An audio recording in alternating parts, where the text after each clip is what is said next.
Hola a todos, continuamos con nuestros videos de programación orientada a objetos que son parte del curso práctico de estructura de datos. En los videos anteriores estuvimos hablando de array-list y de herencia. Vimos que la herencia es muy importante en la programación orientada a objetos porque nos permite definir clases en función de otras y así ahorrarnos tanto escribir código como mejorar el mantenimiento del mismo, definiendo características que son comunes a un grupo de clases.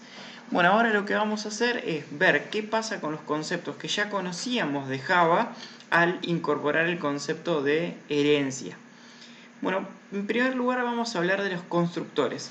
El concepto de constructor, cuando hablamos cuando introdujimos el concepto de herencia, hay que tener en cuenta que ahora vamos a tener en una clase una parte que es derivada, o sea que viene de la superclase, y una parte que es propia de la clase en lo que respecta a los atributos de instancia bueno, vamos a tener que tener en cuenta cómo vamos a inicializarlos, ¿sí?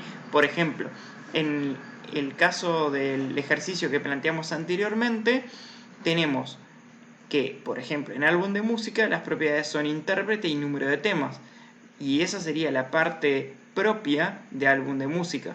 Sabemos que si el intérprete es un string y el número de temas es un entero, si queremos hacer un constructor parametrizado, podríamos esperar un string y un entero en ese orden e inicializar los valores de los atributos de instancia con los parámetros que vinieron. Pero ahora tenemos una parte derivada que son el título, la duración y el comentario, y si yo quiero crear un álbum de música, tengo que tener las 5 propiedades. Tengo que tener el título, la duración, el comentario, el intérprete y el número de temas.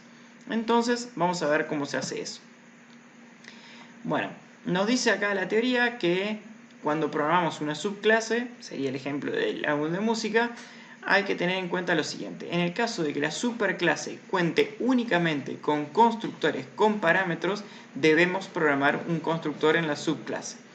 Esto lo que no está diciendo es que si no tuviésemos un constructor con parámetros, o sea, tendríamos un constructor sin parámetros, no habría problema. Pero cuando tenemos únicamente un constructor con parámetros que nos exige tener valores para cada uno de ellos, vamos a tener que trabajar y hacer un constructor en la subclase.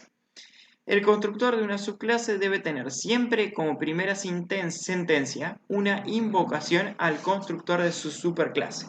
Esto se hace utilizando la palabra reservada super seguida de una lista de parámetros. El número y tipo de los parámetros determinará el constructor a invocar. Bueno, entonces, dentro de las sentencias que va a tener el bloque que define el constructor, la primera tiene que ser super, siempre. Si no lo hacemos, Java intentará hacerlo por nosotros, pero esto solo funciona cuando la superclase tiene un constructor sin parámetros. No obstante, incluir una llamada super es una buena práctica de programación.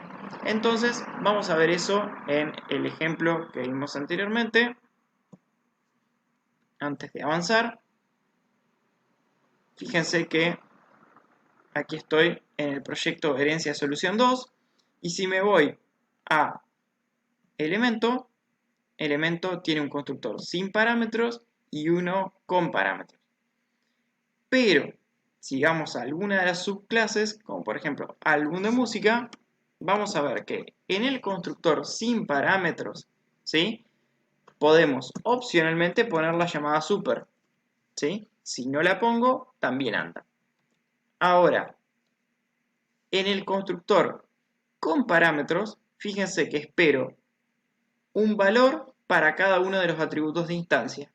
Y sí o sí, la llamada a super tiene que ser la primer sentencia del constructor. Esta invocación a super, si yo le hago control clic, NetBeans me lleva al constructor en elemento, ¿sí?, que lo que hace es inicializar los valores de instancia de las tres propiedades que son derivadas. Bien, vamos a continuar ahora entonces con el siguiente de los conceptos que ya conocíamos ¿Y qué pasa con la herencia? Y los modificadores de acceso. Los modificadores de acceso o de visibilidad son utilizados para declarar los miembros de una clase y determinan cuáles se heredan y cuáles no. Bien, una clase hija heredará las variables y métodos declarados como públicos o public, pero no hará lo mismo con aquellos declarados como private. Esto quiere decir que si yo definía, supónganse, el título con el modificador de acceso private, en el álbum, por más de que sea una clase derivada, no lo iba a poder ver. Entonces, para situaciones donde es necesario preservar el principio de encapsulación y a su vez heredar un miembro, Java cuenta con el modificador de acceso protected o de visibilidad protegida. Una variable o método declarado como protected será heredado por su clase derivada reteniendo alguna de las propiedades de encapsulación. A su vez, estos miembros declarados como protected pueden ser accedidos por cualquier clase contenida dentro del mismo paquete. Y bueno, y es por eso que en el proyecto que vimos anteriormente tenemos en la clase elemento las propiedades título, duración y comentario definidas como protected, ¿sí? Así como están, yo puedo hacer lo siguiente. Puedo hacer, supónganse, en el método toString, puedo hacer this.título y puedo asignarle un valor a este atributo de instancia que es derivado. Pero si yo en elemento, si en elemento establezco el modificador de acceso como privado para título, fíjense que en álbum de música acá vamos a tener un error de compilación, ¿sí? Nos dice título tiene un acceso privado en elemento. Bueno, entonces, de la forma en que lo hicimos, eso es correcto. Y estamos usando un modificador de acceso que no habíamos visto en profundidad hasta ahora.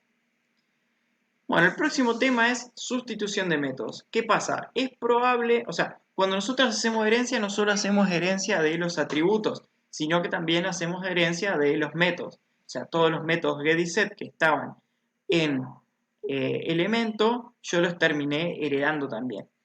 Y lo mismo con el método toString e equals. Bueno, entonces, ¿qué pasa? Nos dice que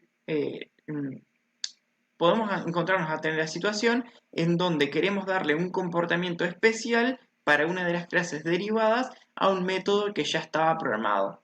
Bueno, en ese caso vamos a tener que hacer sustitución de métodos, en el cual vamos a tener que definirlo el método con exactamente la misma asignatura que estaba definido en la clase base. Y esto quiere decir que vamos a tener que poner el mismo tipo de retorno, el mismo nombre, la misma lista de parámetros, y si arrojaba excepciones, también la misma lista de excepciones. Y opcionalmente lo que podemos hacer es, si queremos invocar al comportamiento del método que estaba en la clase base, hacer una llamada a ese método utilizando la palabra reservada super seguido de punto y el método que estamos queriendo usar. Y si hacemos eso en una sustitución de métodos, estamos hablando de una sobrecarga parcial. Bien, entonces vamos a ver que justamente en el método toString de elemento teníamos esto que mostraba título, duración y comentario, y supónganse que yo quiero que ese comportamiento, digamos, esté presente en álbum de música. Lo que puedo hacer es lo siguiente: hacer una llamada super.toString, llamar el método toString de elemento en este caso, y a el resultado que obtengo de ese método concatenarle el intérprete y el número de temas. Bien, por último retornar el resultado. Bien, vamos a continuar entonces. Y el tema que sigue es métodos y clases abstractas, que va a ser bastante largo, así que vamos a dejar nuestro video por ahí. En el próximo vamos a estar viendo este tema y también interfaces. Bueno, Nos vemos, que ande bien, chau chau.